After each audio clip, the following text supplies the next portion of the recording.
Ilang beses nyo na ginagambala ang kapayapaan dito. Kayong mga kabulit, sumunod kayo sa akin ngayon din. At kayong mga Montagwe, tunguhin ninyo ang kinaroroonan ko pagdapit ng hapon. Nagdaang panahon na ang lumipas, subalit wala pa rin magandang ugnayan ang pamilya Montague at Capulet. Hanggang sa nagkaroon ang pamilya Montague ng isang anak na lalaki na nagngangalang Romeo. Samantalang sa pamilya Capulet ay anak na babae at ito'y si Juliet. Ang dalawang sabay na pinanganak at lumaking may pagmamahal at pag-aaruga ng kanilang mga magulang. Bata pa bang mga araw? Mahaba ang malungkot na mga oras. Walang paglingap ng aking minamahal. O, nag-aaway na pag-ibig. O, pag-ibig na nagagalit. O kahit na anong sa wala nang gagaling. Ganito ang pag-ibig kong walang pag-ibig na nadarama. Pakitaan ako ng babaeng labis na marikit. Di ba't ganda niya'y isa lamang pantawag ng isip? Sa lalo pang may malaking kagandahan? Sa paglimot, di mo ako maaring turuan. Pag-aasawa ay isang karangalang hindi ko pinapangarap. Bata pa sa gulang kong 14, banggit ni ina. Mga dalaga dito ay nagiging ina na. Sino si Paris? Isang lalaki raw na gwapong-gwapo? May ibig ko ba ang Ginoo? Hangad ng magiting na ito ang pag-ibig ko. Sa piging mamayang gabi, siya'y makikita ko. Sa pagbasa ng aklat ng kay Paris na muka, sana nga ay matagpuan ang itinitik na kagandahang tuwa. Nagsimula ang kasiyahan sa bulwagan. Darating si Romeo at nakikita niya si Juliet sa hanay ng mga babaeng sumasayaw.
Sa pagtuturo niya ay lumalaki.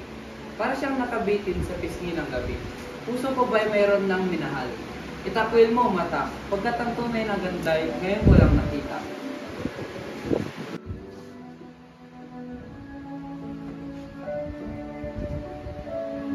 Ito sa tinig ay marahil isang Montague. Bakit na parito ang aliping itong mukha'y di may pinta? Upang kutsayin lamang ang ating pagsasaya? Sa ngalan ng lipi at dangal ng aking angkan, ang patin siya'y di masasabing kasalanan. May pamangkin, ano ba ang iyong papabuti? Ito ay ating kaaway na isang Montague. Isang buhong na dahil sa galit na parito upang libakin ang kasayahang ito. Siya ba si Romeo? Siya nga, si Romeo Buo. Kung lapatangan ng kamay kong hindi marapat, ang iyong dambanang banal, ang parusang ilalapat. Mabait na mamamakay. Ikaw ay nagkakasala sa kamay mo, mabuting kilos ang nakikita. Ang santo ay may kamay na hinihipon ng may pakay. At ang pagdadaong palad ay parang halikmanan.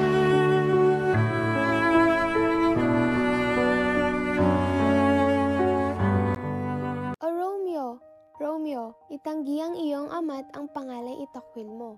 O kung hindi siya, isumpa mong ako'y iniibig at hindi na ako magiging kapulit. Maghintay pa kaya ako o ngayon din ay tumugon? Pangalan mo lamang ang masasabi na kaaway ko. Ikaw at ikaw rin kung hindi ka man Montague. Ano ang Montague? Hindi kamay, hindi paa, ni braso, muka o anumang bahagi pa ng katawang tao. O magpalit ka ng pangalan. Ang rosas kong tinagurian, sa ibang taguri mananatiling mabango ang pangalan. Susundin ko ang wika mong binitawan. Tawagin mo akong mahal at pamuli kong bibinyagan. Buhat ngayon, hindi na ako magiging Romeo. Sino ka bang nagkukubli sa dilim na nakakatuklas sa aking lihim? Sa pangalan, hindi ko malaman kung paano'y pinakilala yaring katauhan. Ang ngalan ko, Santang Mahal, at kinasusuyuan ko pagkat yao'y isang kaaway mo. Kung nasusulat yon ay pupunitin ko. Hindi ko pa nalalanghap sa daang kataga ng sinasabi ng dilang yan. Ngunit alam ko na yata. Ikaw ba si Romeo at isang Montague? Hindi ang kahit alin o santang butihin, kung kamumuhian mo rin. Paano ka naparito? Sabihin sa akin at saan nanggaling? Pader dito ay mataas, mahirap akyatin, at kung iisipin, ang pook ay kamatayan. Pag natagpuan ka dito ng kung sino man aking kasamahan, Nilundag kuya ang pader sa pakpak ng pagmamahal. Pagkat ang pag-ibig ay di mapigil ni yung batong humahadlang. Ginagawa ng pag-ibig ang bawat kaya niyang gawin, kaya't ang mga pinsan mo ay digit sa gabal sa akin. subalit kung hindi wagas ang iyong hangarin, hinihiling ko na ihinto ang iyong pagsuyot. Sa lungkot ako'y iwanan bukas, ako'y magpapasugo sa iyo. Mabuhay nawa ang kaluluwa ko. Adyos, adyos.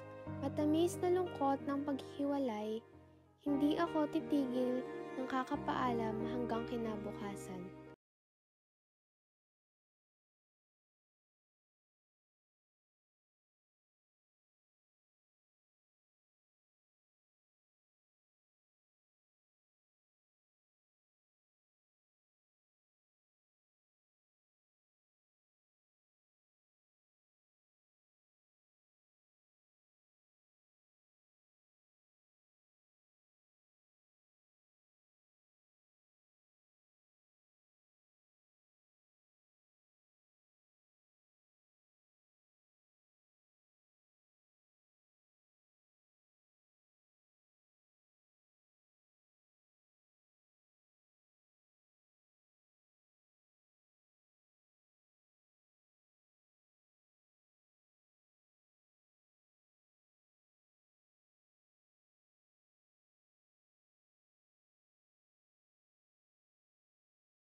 Nang siya'y maging akin. Ang marahas na ligaya ay may marahas na hangganan. Parang apoy at pulborang namatay sa tagumpay. Naghalikan ay nauubos. Ang pulot na matamis na lukha na dahilan sa sarap ay nakakasuya. At ang tamis ay nakakasira sa panlasa kaya't magtimpi ka sa pag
Huwebes ng umaga. Ako'y namamangha sa pagmamadali. Ako'y papakasal sa taong di pa man nanliligaw. Ama at ina ko, isang salita ko sana'y dinggin. Di ako nagmamalaki ngunit nagpapasalamat. Di may pagmamalaki ang kinapopootan ng lahat. O matamis kong ina, huwag sana akong talikuran. O kung hindi, ay ihanda ang aking kamong pakasal sa madilim na libingan ng kay Tibalt na hinihingan. Ako'y tutungo kay Padre Lawrence upang ikumpisal ang kay tatay na ikinagalit.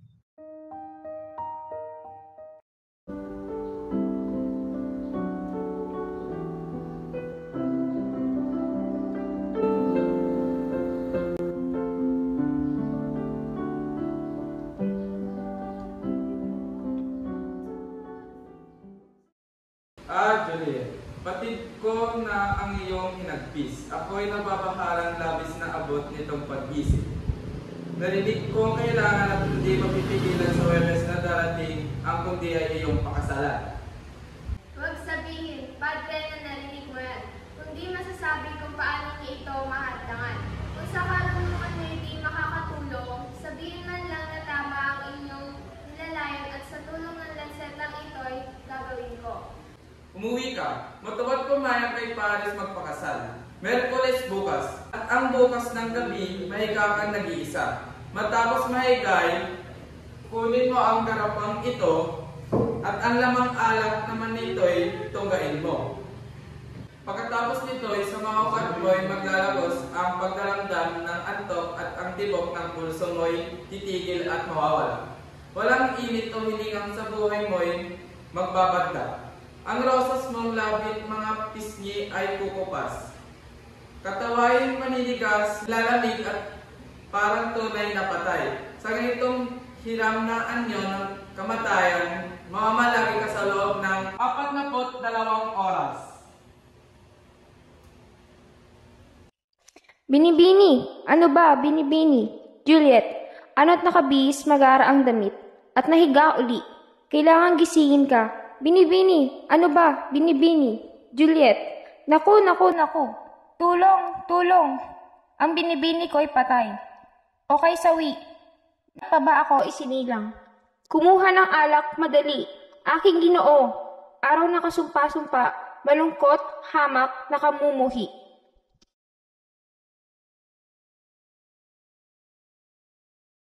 Ginoo, naparito po si Benvolio at nais makipag-usap sa iyo. Anong ginagawa mo, Baltasar? Papasukin mo siya rito, parang hindi mo naman kilala ang Ginoo. Pinsang Romeo. Benvolio, maligayang pagdating. Ano ang balita sa Verona? Tama ka, mayroon akong dalang balita. Sambitin mo kung ano ito. Kamusta ang aking ama? Kamusta ang ginang? Kamusta si Juliet? Walang man sa mga nangyayari pag mabuti ang kalagayan niya. Kung gayon, kailangan ko na magsalita. Si Juliet ay kasalukuyang nasa himlayan na ng kapulit. Kung ganon, kailangan ko na magmadali.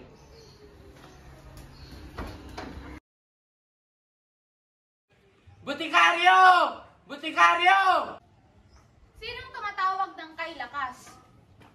Nakikita kong ikaw ay mahirap. Ito ang 40 dekado. Bigyan ako agad na isang lasong kakalat upang mamatay agad ang iinom na sawa na sa buhay. Mayroon nga akong lason, ngunit parusa ng batas sa mangto ay kamatayan sa magbili ng pangahas. Ang mundo't ang batas ay hindi mo kaibigan. Walang batas sa mundo na iyo'y magpapayaman. Labagin ang batas. Kunin mo iyon.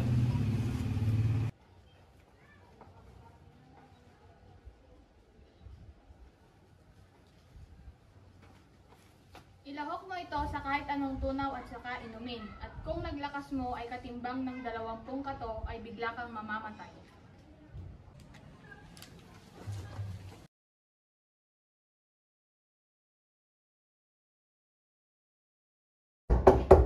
Pasok.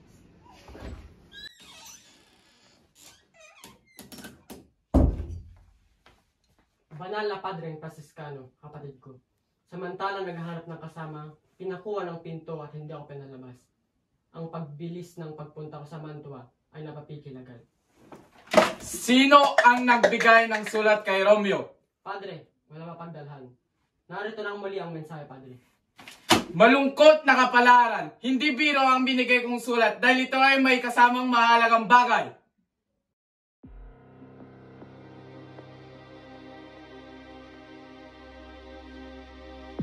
O mahal ko, asawa ko, ang kamatayang humigop ng pukyutan ng iyong hininga.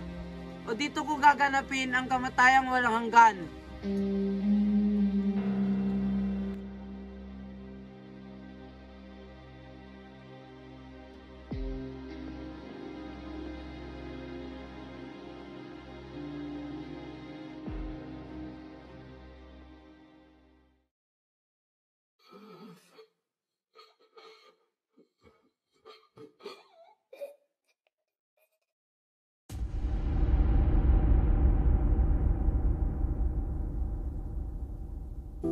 Ano ito?